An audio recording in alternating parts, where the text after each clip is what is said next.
دیکھو، بسم اللہ الرحمن الرحیم۔ اس سے پہلے کے سبق میں یہ بتلایا گیا تھا کہ آلن اصل میں کیا تھا اور اس کی تعلیل کیسے ہوئی۔ تو آلن اصل میں اہلن تھا، پھر تعلیل ہوئی۔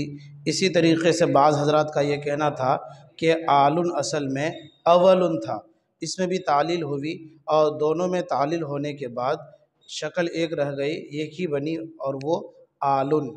تو یہ کیسے تعلیل ہوئی یہ تو ماقبل کے سبق میں سمجھایا۔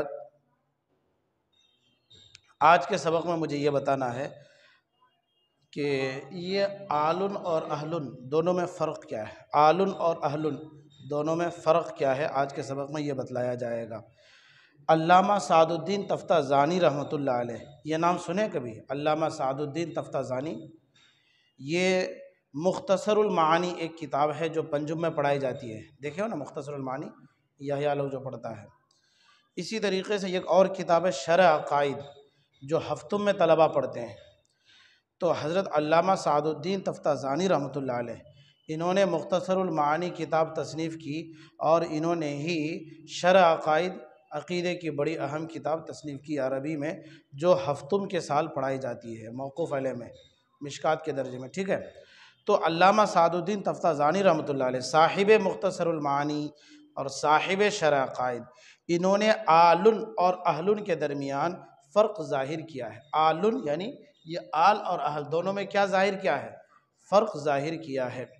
کہتے ہیں کہ آلن کا استعمال شریف اور عظیم لوگوں کے لیے ہوتا ہے، ان کی شرافت اور عظمت دنیاوی اعتبار سے ہو یا اخروی اعتبار سے۔ سمجھو اس بات کو۔ حضرت علامہ سعد الدین تفتازانی رحمۃ اللہ علیہ کا یہ کہنا ہے کہ آلن کا استعمال شریف لوگوں کے لیے ہوتا ہے اور ان لوگوں کے لیے ہوتا ہے جن کا ایک مقام ہو، رتبہ ہو۔ اب وہ مقام رتبہ دنیاوی اعتبار سے ہو یا اخروی اعتبار سے ہو۔ دنیاوی اعتبار سے رتبے والا ہونا، جیسے کہ فرعون، تو فرعون دنیا کے اعتبار سے ایک بہت بڑا آدمی گزرا اور بڑے مقام والا آدمی گزرا فرعون۔ تو آپ دیکھیے قرآن میں جگہ جگہ کئی جگہ آپ کو ایسا ملے گا، آل فرعون ہے قرآن میں کہیں پر، آل فرعون، تو آلی کا استعمال ہوا نا فرعون کے ساتھ، حالانکہ فرعون یہ اللہ کا نافرمان بندہ ہے، کافر بندہ ہے، مشرک بندہ ہے۔ تو لیکن دنیاوی اعتبار سے اس کی عزت کچھ نہ کچھ تھی، ان کے لوگوں میں کچھ نہ کچھ کیا بلکہ بہت کچھ عزت تھی۔ تو علامہ سعد الدین تفتازانی رحمۃ اللہ علیہ یہ کہنا چاہ رہے ہیں کہ آلن کا استعمال شریف لوگوں کے لیے ہوگا اور مقام، مرتبہ، رتبے والے لوگوں کے لیے ہوگا۔ اب ان کی شرافت، ان کی عظمت، ان کا مقام اور رتبہ چاہے دنیاوی اعتبار سے ہو یا اخروی اعتبار سے ہو، آلن کا استعمال ہوگا۔ دنیاوی اعتبار سے مقام و مرتبے والا ہونا جیسے کہ آل فرعون، آخرت کے اعتبار سے رتبے والا ہونا جیسے اللہم صلی علی محمد وعلی آل محمد۔ تو ہمارے نبی کا مقام دنیاوی اعتبار سے بھی ہے اور اخروی اعتبار سے بھی ہے۔ بہرکیف علامہ سعد الدین تفتازانی رحمۃ اللہ علیہ کے مطابق آلن کا استعمال شریف لوگوں کے لیے ہوگا۔ شریف لوگ سے مراد مقام، مرتبے والا۔ اب ان کا رتبہ، ان کا مقام، ان کی شرافت، ان کی عظمت چاہے دنیاوی اعتبار سے ہو یا اخروی اعتبار سے ہو، بہرکیف وہ شریف والے لوگ ہونے چاہیے، آلن کا استعمال ان کے لیے ہو جائے گا۔ سمجھ میں آیا؟ علامہ سعد الدین تفتازانی رحمۃ اللہ علیہ نے اپنی کتاب مختصر المعانی میں لکھا ہے وہ کہ اسی طرح وہاں پر بحث ہے نا وَعَلَىٰ آلِهِ آلِهِ، ٹھیک ہے۔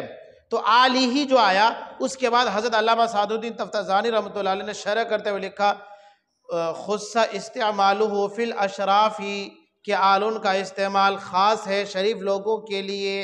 خُصَّ استعمالُهُ فِي الْأَشْرَافِ، سمجھے؟ یہ مختصر المعانی کی عبارت ہے۔ بہرکیف علامہ سعد الدین تفتازانی رحمۃ اللہ علیہ کے نزدیک آلن اور اہلن کے درمیان فرق ہے، وہ فرق ظاہر کرتے ہیں۔ وہ کہتے ہیں کہ آلن کا استعمال شریف اور عظیم لوگوں کے لیے ہوتا ہے، ان کی شرافت اور عظمت چاہے دنیاوی اعتبار سے ہو یا اخروی اعتبار سے ہو۔ جیسے دنیاوی اعتبار سے شرافت والا ہونا، رتبے والا ہونا آل فرعون، اخروی اعتبار سے رتبے والا ہونا جیسے آل ابراہیم، آل محمد صلی اللہ علیہ وسلم، ٹھیک ہے۔ ایک بات۔ دوسری بات، بعض حضرات نے یہ فرق ظاہر کیا ہے کہ اہلن کا استعمال ذوی العقول اور غیر ذوی العقول دونوں کے لیے ہوگا، اور آلن کا استعمال صرف ذوی العقول کے لیے ہوگا۔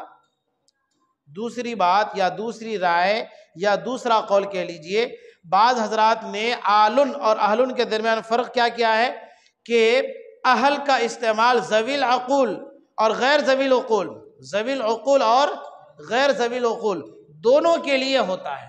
ذوی العقول جیسے انسان، زید، عمر، بکر وغیرہ، غیر ذوی العقول جیسے جانور ہیں، یعنی کہ گائے، بکری، بھینس وغیرہ، غیر ذوی العقول۔